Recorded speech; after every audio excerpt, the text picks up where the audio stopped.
مولانا طارق جمیل صاحب سے متعلق کچھ بات رکھنا چاہتا ہوں. جو حضرت کا بھی بیان آیا تھا، ٹائم گزر گیا اب اس کو، جس میں انہوں نے کہا تھا کہ میڈیا میں لوگ جھوٹے ہوتے ہیں، پھر انہوں نے اس پہ معذرت بھی کی اور بہت سے لوگوں نے ان کی حمایت میں کلپ بھی اپلوڈ کیے. وہ بحث تو ختم ہو چکی ہے، اس پہ میں مزید کچھ نہیں بولنا چاہتا.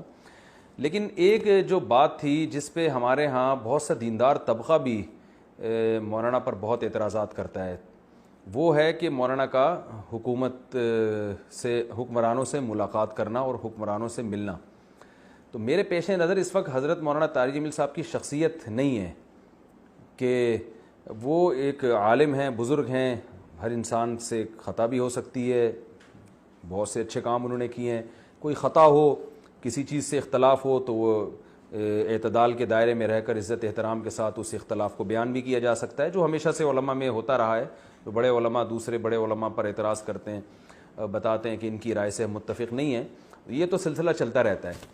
لیکن میں جو ایک بات کرنا چاہتا ہوں آج، وہ اس حوالے سے کہ وہ ایک شرعی مسئلہ ہے، کیونکہ اس میں اگر کنفیوژن لوگوں کی دور نہ کی گئی اور اس میں شرعی لحاظ سے رہنمائی نہ کی گئی تو آج صرف ان پر انگلیاں اٹھ رہی ہیں اور کل بہت سارے علماء کو پھر آپ برا بھلا کہیں گے اگر اس شرعی مسئلے کی آپ نے کریکشن نہیں کی. یہ خوب سمجھ لیں کہ علماء کا حکمرانوں سے ملنا یا حکمرانوں کے دربار میں جانا یہ کوئی بذات خود برا کام نہیں ہے. بعض حضرات مثالیں دے رہے ہیں کہ امام ابو حنیفہ رحمہ اللہ تعالیٰ کو قاضی کا عہدہ پیش کیا گیا حکمران کی طرف سے، آپ نے قبول نہیں کیا اور کوڑے مارے گئے. امام احمد بن حنبل کو کوڑے مارے گئے. امام مالک کو بادشاہ نے بلایا، آپ نے جانے سے انکار کر دیا. اور اس طرح کے بہت سارے ہمارے اکابر کے بزرگوں کے واقعات ہیں کہ حکمرانوں کو انہوں نے جوتے کی نوک پہ رکھا. جوتے کی نوک پہ رکھنے کا مطلب یہ کہ یہ نہیں کہ توہین کی، بلکہ حکمرانوں سے نہیں ملے، اپنے آپ کو بچا کے رکھا. تو یہ مثالیں دی جاتی ہیں اور حضرت مولانا پہ اعتراض کیا جاتا ہے کہ وہ حکمرانوں سے ملتے ہیں تو گویا وہ اپنے اسلاف کے روش سے ہٹ گئے ہیں. تو آپ یہ بات خوب یاد رکھیں کہ ہمارے ہی علماء میں بہت سارے علماء ایسے ہیں جو اہل حق تھے اور وہ حکمرانوں سے باقاعدہ ملے تھے. تو اسلام میں حاکم وقت سے ملنا یا نہ ملنا بذات خود نہ اچھا کام ہے نہ برا کام ہے. اسلام اس کو فوکس کرتا ہے کہ آپ کی نیت کیا ہے. جن علماء نے حکمرانوں سے استغنا والا معاملہ کیا ان کی نیت یہ تھی کہ کہیں حکمران ہمیں کوئی لالچ دے کے کوئی غلط کام ہم سے نہ کروا دیں، یا یہ اس خوش فہمی میں نہ رہیں کہ ہم ان کو ہر لحاظ سے برحق سمجھتے ہیں. اس لیے انہوں نے اپنے آپ کو حکمرانوں سے دور رکھا. ان کی نیت بھی اچھی تھی، لیکن ماضی میں تاریخ میں بہت سے علماء ایسے گزرے جن نے بڑے بڑے کام کیے، وہ حکمرانوں سے باقاعدہ ملے ہیں اور ملنے سے ان کا ذاتی مفاد نہیں تھا ان کے پیش نظر. ان کا مقصد یہ تھا کہ ایک حاکم کو اگر ٹھیک کر دیا جائے تو پوری قوم ٹھیک ہو سکتی ہے، اس سے فیصلے درست ہو سکتے ہیں. پورا ٹھیک نہیں کیا جا سکتا، تھوڑا ٹھیک کیا جا سکتا ہو تو تھوڑا ٹھیک کرنے کی کوشش کی جائے. اس کی بھی ہمارے پاس بہت ساری مثالیں ہیں اور ان لوگوں کی نیت بھی درست تھی. تو عوام کو چاہیے یہ کام علماء پہ چھوڑ دے کہ انہوں نے حاکم وقت سے ملنا ہے یا نہیں ملنا.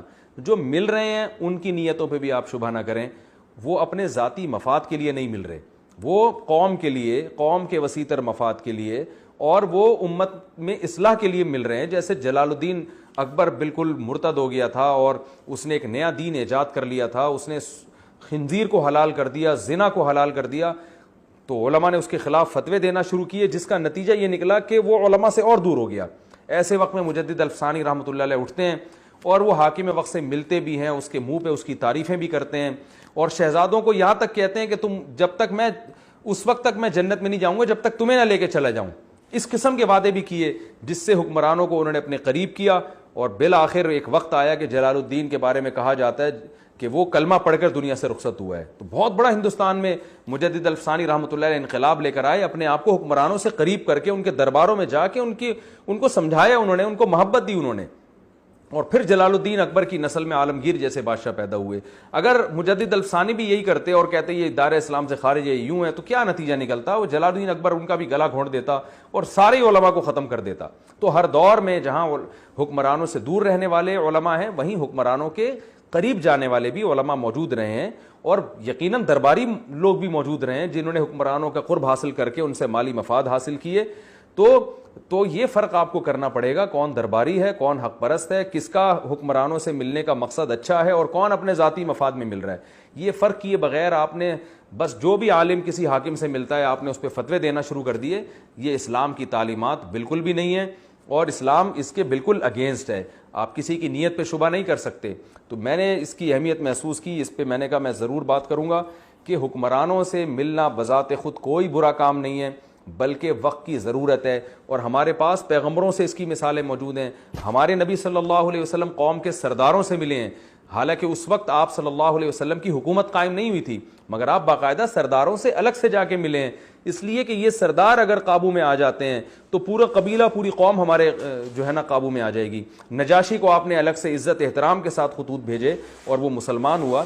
تو ہمیں یوسف علیہ السلام کی مثال ملتی ہے قرآن مجید میں۔ یوسف علیہ السلام جیل میں ہیں، اور وقت کا جو کافر بادشاہ ہے وہ آپ کی جب رہائی کا حکم دیتا ہے تو آپ کو دربار میں بلاتا ہے۔ یوسف علیہ السلام نے تو انکار نہیں کیا کہ یہ کہا کہ میں رہا ہو کے میں تو جا رہا ہوں بس۔ بادشاہ نے آپ کو دربار میں بلایا ہے، یوسف علیہ السلام بادشاہ کے دربار میں بھی گئے ہیں اور کافر بادشاہ کے دربار میں گئے ہیں۔ بادشاہ نے جب آپ کی باتیں سنی، متاثر ہوا، بادشاہ نے کہا میں اپنے آپ کو ٹھکانہ دینا چاہتا ہوں، آپ میرے ساتھ ہی رہا کریں گے، انک الیوم لدینا مکین امین، کہ آپ کا ایک ہمارے محل میں مضبوط ٹھکانہ ہے اور آپ قابل اعتماد ہیں۔ تو بادشاہ عہدہ بھی دے رہا ہے، حضرت یوسف علیہ السلام اس عہدے کو یعنی مسترد نہیں کر رہے، اور یہ نہیں کہہ رہے میں تو درباری تھوڑی ہوں، میں تو اللہ کا پیغمبر ہوں، میں دربار میں نہیں، میں تو جنگل میں جا کے کسی جو ہے نا وہ مٹی کے گھر میں جا کے رہوں گا، اور مجھے بادشاہوں سے کیا اور درباروں سے کیا۔ یوسف علیہ السلام کے سامنے ایک بہت بڑا ویژن تھا، انہوں نے کافر بادشاہ کی اس پیشکش کو اس کے دربار میں بیٹھ کے قبول کیا ہے، بلکہ خود ایک اور پیشکش کر دی، کہا کہ مجھے ایک اور عہدہ دے دیں، وہ کیا ہے، مجھے وزیر خزانہ بنا دیں، انی حفیظ علیم اجعلنی علی خزائن الارض، میں حفیظ بھی ہوں اور علیم بھی، میں خزانوں کی حفاظت بھی کروں گا اور میں معیشت کا علم جانتا بھی ہوں، مجھے پتہ ہے کہ کتنے خزانوں کو اسٹور کرنا ہے اور کتنوں کو ڈیوائیڈ کر کے تقسیم کرنا ہے، یہ علم اللہ نے مجھے معجزاتی طور پر دیا ہے۔ تو یوسف علیہ السلام تو بھائی باقاعدہ عہدہ بھی مانگ رہے ہیں۔ آپ کہہ سکتے ہیں معاذ اللہ پیغمبر کی نیت پہ شبہ کر سکتے ہیں؟ تو اس سے صاف پتہ چلتا ہے کہ پیغمبر کا کے سامنے ایک ویژن تھا کہ آج اگر میرے پاس وزارت کا عہدہ آ جاتا ہے ایک غیر مسلم ریاست میں بھی، تو میں لوگوں کی خدمت کر سکتا ہوں، قحط سالی میں لوگوں کو خوراک تقسیم کر کے دے سکتا ہوں۔ تو اچھا جذبہ تھا، بادشاہ کے محل میں پہنچے، بہت سارے فائدے حاصل کیے اپنی قوم کے لیے، امت کے لیے، ان کو دین کے قریب لے کر آئے۔ تو ہمیں یوسف علیہ السلام کے واقعے سے یہ صاف طور پہ پتہ چلتا ہے کہ اس مسلمان تو کیا، اگر کافر بادشاہ بھی آپ کو بلائے اور آپ کی نیت اچھی ہے دربار میں جانے سے اور بادشاہ کے ساتھ عزت احترام سے بات کرنا، یا اس سے کوئی عہدہ بھی مانگ لینا، اپنی ذات کے لیے نہیں بلکہ قوم کے لیے، تو یہ سب چیزیں نہ صرف جائز ہیں بلکہ پیغمبروں کی سنت میں یہ چیزیں داخل ہیں۔ امام حنیفہ نے اگر عہدہ قبول نہیں کیا، اس کی وجہ یہ تھی کہ امام ابو حنیفہ جو فقہ کی تدوین کا کام کر رہے تھے، وہ یہ سمجھتے تھے کہ میں قاضی القضاء کا عہدہ قبول کر کے اس کام سے غافل ہو جاؤں گا۔ یہی وجہ ہے کہ امام ابو حنیفہ کے شاگرد امام ابو یوسف نے وہ عہدہ قبول کیا اور اسلامی دنیا کے سب سے بڑے جج امام ابو یوسف بنے۔ اگر امام ابو یوسف بھی خلیفہ کے عہدے کو ٹھکرا دیتے تو کسی نااہل کو وہ جج سپریم کورٹ کا جج بنا دیتا اور قاضی القضاء کے عہدے پہ کسی نااہل کو بٹھا دیتا۔ تو اگر اس طرح سارے علماء حکومت سے دستبردار ہوتے رہیں گے کہ کوئی بھی نہیں جائے گا، تو گورنمنٹ پھر نااہل لوگوں کو اپنے پاس لے کر آئے گی اور نااہل لوگوں کو عہدے بانٹنا شروع کر دے گی۔ تو اس کا آپ کے پاس کیا حل ہے؟ تو حکومت کے پاس جانا بھی ٹھیک ہے، حکومت کی کسی پیشکش کو اگر آپ سمجھتے ہیں قوم کے لیے خیر خواہ ہے، وہ پیشکش میں لوگوں کو فائدہ ہوگا، اس پیشکش کو قبول کرنا بھی ٹھیک ہے۔